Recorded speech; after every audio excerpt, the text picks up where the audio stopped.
Ladies and gentlemen, do you want to be a millionaire? Do you want a 10x in 5 seconds? Well, guess what? I got 2 stocks that are massively mispriced, undervalued by the market. Mastercard and American Express. I'm just kidding.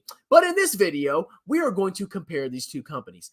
Why am I doing this? Because somebody paid me money, cha-ching, direct deposit into my bank, GDP. Woo! That's right, ladies and gentlemen. Somebody paid me to make this video, and if you want a dedicated video, you click that link, you send me $50. And it doesn't have to be about stocks, okay? Anyway, this video is comparing Mastercard with American Express. So let's dive right into it. I did some hardcore research for this, so you better brace yourselves. So I went and I Googled credit card market share statistics in the US. So let's just get a general feel. What's going on here? When you think of popular credit card networks, Visa and Mastercard probably come to mind first. Yeah. No, I thought, what's another network? Cash App. I'm just kidding. Blah, blah, blah, blah, blah. 6 quick credit card market share facts. Blah, blah, blah, blah, blah, blah. So there's actually a nice chart here. Top credit card networks in the US by purchase volume. So we have Visa, which is like the absolute Chad, okay, huge part, or massively dominant. This is as of 2021, but whatever, sue me. Mastercard and American Express are neck and neck, but it looks like Mastercard has been taking the lead. And then you got little Discover. Oh, isn't that cute? You see Discover down here. Now, me personally, I'm a Visa man. I like Visa. I just like it's short. The name's short. It just makes me feel good when I hear Visa. American Express, it makes me think of like high fees and douchebags. I don't know why I have that association. I just don't like American Express. Okay, that's just my personal thing. And Mastercard, I'm just indifferent to. I don't really care. But yeah, I'm a Visa man. Okay, let's see networks by percent of purchase volume. I mean, so you can obviously see that Visa is the absolute Chad. But we're looking at Mastercard and American Express. Number of cards in circulation. So, wow, that's interesting. So, if you look at the number of credit cards in circulation, American Express only has 7.5%, but they have 19% of all, or 20% of all purchase volume. That tells me a lot of rich douchebags are probably using American Express. And then Mastercard has 23% of the transaction volume, but it has 36% of the cards. That's very interesting. I did not know that. Top credit card issuers by average outstanding balance. So who are the biggest broke losers? Well, let's see. Chase, Citibank. Okay, that doesn't tell me much. Let's see what else. So obviously, you kind of get a feel for the market. Okay, it seems like American Express is more like rich, douchey douche. So let's go ahead and just compare the financials of both companies. American Express has a market cap of $112 billion. Let's go ahead and pull up another one. Stock analysis. And then we'll do Mastercard. Okay. So American Express has a $112 billion market cap. Mastercard has 346. So Mastercard is a lot bigger. Okay. The revenue of American Express is $52 billion versus $22 billion of Mastercard. That's interesting. Look at the discrepancy there. Now, if you look at let's look at the ratios. Mastercard's price to sales is 15, price to books of 65, and PE of 36. Whereas Mastercard, let's compare here, is American Express, has a PE ratio of 15, price to sales of 2, and a price to books of 4. So from a value investor standpoint, American Express is cheaper, but there's usually a reason why stocks trade at a premium. Okay, but that's it. I did not know, based on market cap size, the disparity there. Mastercard in the last 12 months had almost $10 billion of profit, whereas American Express wasn't far behind. It's $7.23 billion. So it looks like, at least based on revenue, it looks like Mastercard is probably more profitable. So let's go. That's probably why they have a better valuation. So let's go ahead, or higher valuation, So let's go ahead and compare trends in revenue by revenue for both companies. This is an interesting exercise, okay? So Mastercard has revenue year-over-year growth rate in the low teens. Okay. Their revenue overall is consistently growing. I mean, there's more transaction volume, inflation. Obviously, your revenue is going to go up more. The revenue growth for American Express, a little bit higher. Nothing crazy, though. Okay. Yeah, revenue's growing as well. More transaction volume. The economy gets bigger. Inflation, there's more money in circulation. Okay, revenue goes up. Let's look at margins. American Express's gross margin is 100%. Oh, my God. Okay, we'll skip that. Operating margin is it's in the high teens, low 20s. Okay, I mean, it looks like it's trending down a little bit over time, but it's in the, let's call it the mid-teens to low 20s. Mastercard's operating margin is, holy smokes. Okay, I can see why Mastercard is more richly valued. Mastercard has much higher margins. Okay. Oh my God. Yeah. Oh my Lord. This is insane. So, I mean, just because it's more profitable doesn't mean it's like more overvalued or less overvalued. It's just like the nature of the beast. This is Mastercard is an insanely profitable company. Okay. And you combine revenue growth with insane profits. Yeah, you can have a pretty high valuation. Okay. Let's look at free cash flow margin. So it looks like it averages around, we'll just say 30% free cash flow margin, whereas American Express has a free cash flow margin. Looks like it averages around 32. So they have equivalent free cash flow margins, which tells me American Express has a lot more non-cash expenses. Interesting. So if you like operating profits, Mastercard. If you like, I don't know, douchebags, American Express. Okay. Let's compare the balance sheets of these both companies. Balance sheet. Oh, this is their most recent balance sheet. Oh, this is ugly. Oh, this hurts my eyes. Ah. What is this? Okay. Let's see. American Express. Cash and due from banks. Okay. Let's see. They have interest-bearing deposits in other banks. Total cash and cash equivalents, 40. Let's see. They have card member receivables, 57. Card member loans, 104. What do they do with their allowances? Let's see. Includes close runs, less reserves for credit losses.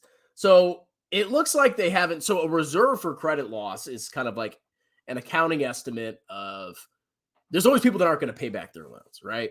People aren't going to pay back their loans. So there's some percentage of the population that isn't going to pay you back.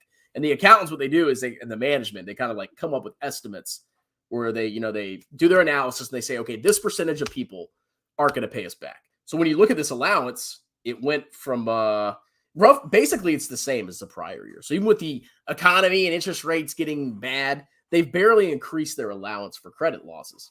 So they probably have a bunch of high quality customers is what I'm thinking. I don't know. American Express reminds me of snobs. Maybe I'm just crazy. Okay. So overall, they have a pretty, the vast majority of their assets are obviously in their, the loans and the card member receivables.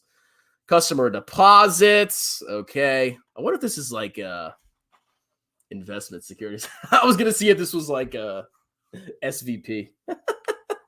It's not. Okay. Let's see. Customer deposits, accounts payable, long-term debt. Yeah, I don't see anything like insanely crazy here. I mean, obviously they're highly levered. Okay, they're highly levered. Their debt to equity ratio is like catastrophic through the roof. Okay. Let's see. Equity. Let's see. Statement of cash flows. I don't see anything crazy here. I mean, okay, so we compare the balance sheet here. So, very levered, high debt to equity ratio. Let's compare that to Mastercard. Mastercard Incorporated. Let's see. Oh my God. Okay, here. This is an ugly report.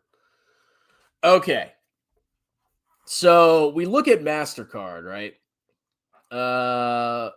Let's see. Cash, investments. Settlements. So current assets of 16, current liabilities of the, obviously. So it seems to me, just not knowing much about these two companies, it seems like American Express is more like banky. I get a banky vibe, customer deposits, a loan portfolio, whereas MasterCard just seems like more of a regular company. Okay, they provide a service, basically. That's the big difference. So it's actually hard to compare the two. It's almost like they're not super comparable, just because American Express is more bankish. I mean, looks like a bank to me. It looks like a bank's balance sheet. Highly levered, customer deposits, loan portfolio. Whereas I said MasterCard is more of like, looks like a regular company to me. Let's see, their debt to equity. Yeah, their debt to equity is much lower on MasterCard than with American Express. But I don't think any of these companies are going bankrupt anytime soon. Okay. Statement of cash flows for MasterCard. Let's see. No, I don't see anything crazy. I mean, these are both solid companies that aren't going to go bankrupt. You need to understand the difference between. There's a big difference. Just not knowing much about these companies. This is like regular company, whereas American Express is literally it's like a bank. Okay, I mean, look at this. Let's see. And obviously, it's a bank because they have massive deposits. Okay, and they're highly levered, that's like most banks. Let's see, accumulated other comprehensive loss. I wonder what their let's look at their statement of comprehensive income. See what they got. So this is not like Silicon Valley Bank, right? Silicon Valley Bank had massive unrealized. Well, I wouldn't say unrealized, but they had massive losses inside of that were going into comprehensive income. Whereas here, we just see small adjustments for debt securities. It's basically immaterial. So there's not going to be an SVP scenario for American Express. That's interesting stuff. Okay. Yeah. I mean, you would think these companies would be similar, but they're actually very, very different. It looks like they're structured very, very differently. Let's see. Yeah, I mean, that's really it. I mean, I don't know how else do you want me to compare these two companies. They're pretty different. You have to analyze them in different ways. Okay, very, very, very, very differently. Yeah, interesting exercise. Like I said, I'm still going to be a Visa man. I'm a Visa man at heart. Okay, I don't like American Express, so you should short American Express. Okay. All right, let's do some comments. Let's see. Cash flow, my butt blow. Mastercard was the first stock I ever bought. I like you. I think you're credible, but you're the biggest LOL cow of all fun. I would have picked on you a long time ago, but I have mercy. Oh, you're going to pick on me? Strong. You're going to beat me up? Okay. Strongman, why did you stop making shorts? I don't know. Maybe I should go back to it. You did not warn everybody. You did warn everybody at AMC, and you're right, so I give you that. Thank you very much. Thank you very much. Let's see. AXP is a lender, and MA is not the only process.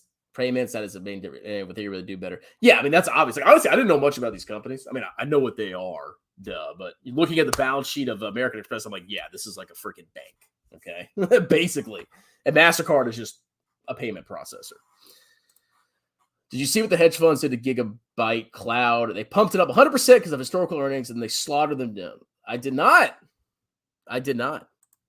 I'm deep in Visa, like 13% of my portfolio. Good luck. It's probably like 0.2% of mine. Visa, my Visa! What's up, Andrew? Long time no talk. How you been, brother? Busy getting rich, being Mr. Businessman.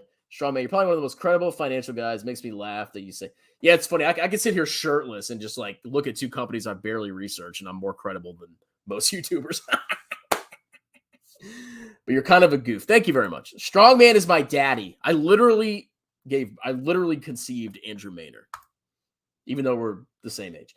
Strongman, I like this guy comments a lot. Let's see. Apples to oranges, 100%. So if somebody's looking at this like, oh, it's the same thing, totally different. Let's see. Now, if Mastercard's like a beast, dude. I'm not saying it's like a good buy. I'm just saying like that is a insanely profitable. 50% operating margins. Woo! Baby, money. Let's see. American Dream 401. American Dream got a strike from roasting someone so hard. Who are these people commenting on my channels? Let's see. Ford partners with Tesla for access to EV. Tesla, okay. Disney bought them. I don't know. Pay me $50 and I'll find out. So that's it. Okay. I mean, like I did the comparison. They're both solid companies, but personally, I don't. Banks like freak me out. I don't like banks, man. Like bankish companies. I don't like them. Banks are like disasters waiting to happen. My man's a bot. Yeah, that's what I thought. All right, guys. Talk to you later. If you want a paid video, click that link. Cheers.